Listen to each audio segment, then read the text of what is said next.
Assalamu alaykum qadrlanlı yurttaşlarımız. Bugünkü lokatsiyamiz Sharq Bazar tərəf. Sharq Bazar tərəfdə yenə satılan 3 xanalı kvartiramız var. 2 etajda 11-ci etajında. Eşikimizni köçə tərəfdən açıq qoyubdular.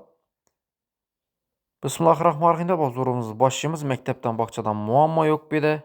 Həmmər sənədini aytıb ötəli. Girgəndə yenə rakvinamız var cəb tərəfdə. Girgən yerimiz uzun balkon ilə birini indi koridor ətib qoyubdular. Yədənini bir an tərəfini kuxnya ətib qoyubdular. Kuxnyanı köçürüb qoyubdular. Veranda etibarətəmiz yenə bəyənlərimiz, bəyən zal, основной xanamız, patologla natijno kombinasiya tipi işlənən gipsokardon bilən. Doğruda bir xana, bəyəndan bir spalniya caylaşqan. И plus bəyən tərəfdə aslında kuxnya bolğan, kuxnyanı gördüyünüzdə 6 2'lik veranda çıxarıb qoyubdular. Birində eski spalniya etib qoyubdular. Şunda 4 xana ətilgən 3 xanamız.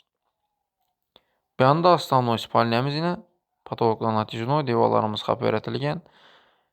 2 aynamız, arka tərəfə bir aynamız, kətdə aynamız, pades tərəfə qaran. Bir yanda sanujil. Sanujillarımız yenə plastik banker qoyuq. Unitazlarımız, rakviyanlarımız, vannamız stansiyası zor. Agularımız amba. Yurttaşlar bu yenə pades deyişki bu. Pades tərəfdən hem girsə olar ədi. Az beklək qoyubdular yerini. Bu xanamız spalniya. Spalniyamıza məcayib. Patologlarımız natijnoy. Şunda 2 aslanlı spalniya, bir de eski spalniya etib qoyubdular özləri. İyi zal.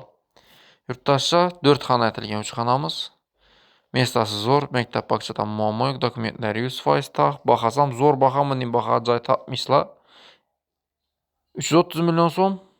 Üstündə səl gəlişlədi on. Xuda xalasa bemal ekranda bölgən numerləri çıxınlar.